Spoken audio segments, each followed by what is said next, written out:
पहले कहते थे जात में ना पात में मोहर लगेगी हाथ में, और अब कहते हैं जात की बात करो। ऐसी आवाज जनता के बीच से उठ रही है, ये हम नहीं कहते हैं। बोलो भैया। अरे कांग्रेस का अगर पीएम बना दिया जाए राहुल गांधी को तो पाकिस्तान बना देगा, कटोरा लेके भीख मंगा देगा। ये लोग आतंकवाद को जन्म देता है, जो पीछे से गोली मारता है। ये आतंकवाद देश में नहीं चाहिए। आए जैसे मनमोहन सिंह बिना आवाज का प्रधानमंत्री था, अब बिना दिमाग का राहुल गांधी को हम कैसे प्रधानमंत्री बनाएंगे, ये भी तो बताइए। वो संसद में किस मारता है, विदेश में बोलता है भारत में रेप हो रहा है, वैसा आदमी को प्रधानमंत्री बनाया जाएगा जो आतंकवाद को जन्म दे। वो बोलता है मैं राहुल गांधी मैं कश्मीरी ब्राह्मण हूँ। वो कैसा कश्मीरी ब्राह्मण है? आधा कश्मीरियों को मार दिया, आधा कश्मीरियों को। ठीक है संजीव जी, जनता के बीच से जो आवाज उठ रही है वो आप तक भी पहुंच रही होगी। देखिए, लोगों के प्रतिक्रिया करने का अपना अपना तरीका है। सारे लोगों की जानकारी का स्रोत भी अपना अपना है। आधा से लेकिन यही लोग हैं जो सरकार बनाते हैं। हम मानते हैं वो जो व्यक्ति इतने जोश में बोल रहा है, एक बार उसकी आर्थिक स्थिति देख लीजिए, माली हालत देख लीजिए, फिर पता चलेगा। एक नई तरह की पौध तैयार की गई इस पूरे 10 सालों में, और उसको रोजी रोटी, उसको शिक्षा स्वास्थ्य से कोई मतलब नहीं है। केवल एक नाम है जिस नाम के सहारे वो आगे चलती है। इस तरह का माहौल बनाया गया, और निश्चित तौर पे यदि राजनीतिक पार्टियों को सफलता मिलती है तो वो करेंगे ही करेंगे।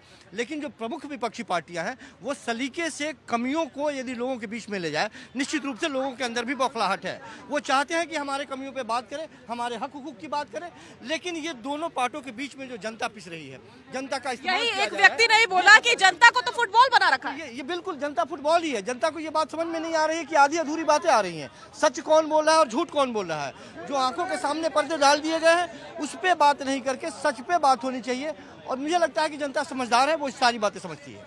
ठीक है शबनम खान जी, जनता समझदार है, जनता सब जानती है। बिल्कुल जनता सब जानती है, लेकिन जनता कह रही है हमको फुटबॉल बना रखा है सारी पार्टियों ने।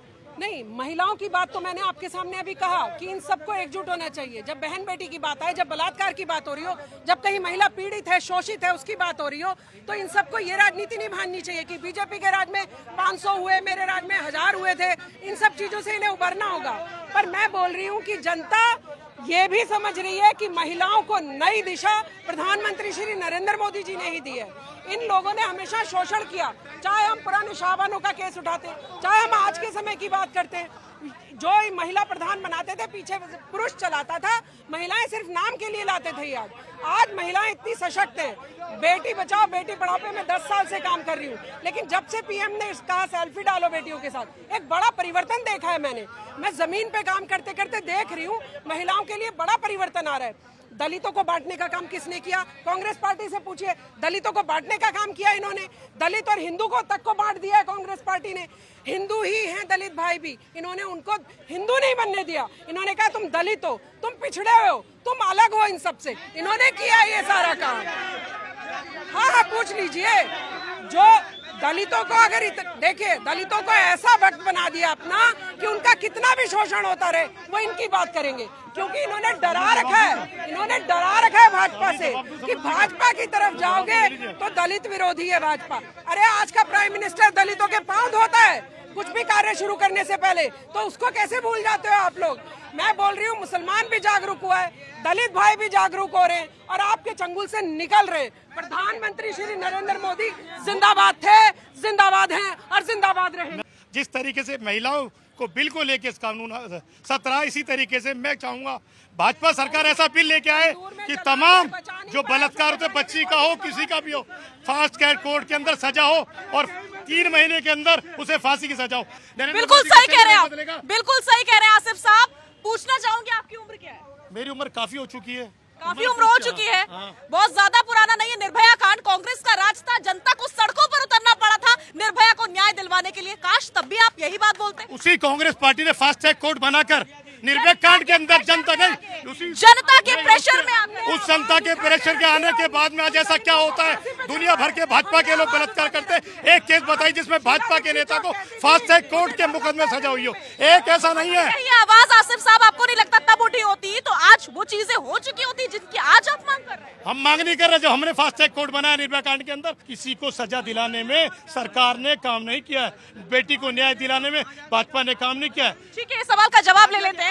एक सेकेंड, ये समझना है कि बार बार आपके एमपी पे एमएलए पर आरोप लगते हैं कि आप ना अपने एमपीज पर कार्रवाई करते हैं ना एमएलए पर कार्रवाई करते हैं, बचाते रहते हैं, कब तक बचाते रहेंगे? देखिए साजा जी, जितने भी बलात्कारी बीजेपी के पार्टी के जो भी एमपी थे, चाहे वो जितने भी थे, सब जेल की सलाखों के पीछे हैं, जेल की सलाखों के पीछे। ब्रिजभूषण सिंह पे केस चल रहा है, ब्रिजभूषण पे केस चल रहा है। दूसरी बात ब्रिजभूषण एक एक करके किस जेल में भैया? जेल का नाम बता दो। ब्रिजभूषण ने जो भी कृत्य किया है, ब्रिजभूषण ने जो भी कृत्य किया है उसको सजा मिलेगी, उसको सजा मिलेगी। मिल रहा है ब्रिजभूषण सिंह से किस जेल में? उसने किस जेल में? मुझे अभी तो बता रहे जेल चले गए। ये डिस्कशन इस प्रकार से हो ही नहीं सकता। कोई नॉर्मल डिस्कशन इस प्रकार से नहीं हो सकता जब अपना आपा खो दिया जाए। देखिए, सबसे ज़रूरी चीज़ ये है कि चाहे कहीं भी महिला के खिलाफ अत्याचार हो, किसी भी राज्य में हो, उसके खिलाफ होना चाहिए, आदमी को एकजुट होना चाहिए। लेकिन जब एक मंत्री, राजस्थान का मंत्री शांति धारीवाल विधानसभा में ये कहता है कि राजस्थान मर्दों का प्रदेश है और उसके बाद बलात्कार की घटनाएं प्रदेश में और बढ़ जाती है, तो मुझे लग रहा है इसका सभी को विरोध करना चाहिए। अगर कोई मंत्री धारीवाल पर जवाब नहीं है क्या जो शाहनवाज पर बोले? अगर कोई मंत्री ऐसा कहते हैं कि राजस्थान तो मर्दों का प्रदेश है और उसके बाद महिलाओं के ऊपर घटना बढ़ती है, तो मुझे लग रहा है कि उस महिलाओं के ऊपर घटना का जिम्मेदार वो राजस्थान की सरकार है। मैं बोल सकता हूँ।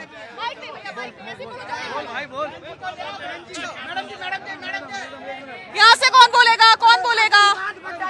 आतंकवाद भगाइए, देश को बचाइए। ये राहुल गांधी आतंकवाद का समर्थन करता है, वो पीछे से वार करता है। ठीक है, नहीं चाहिए।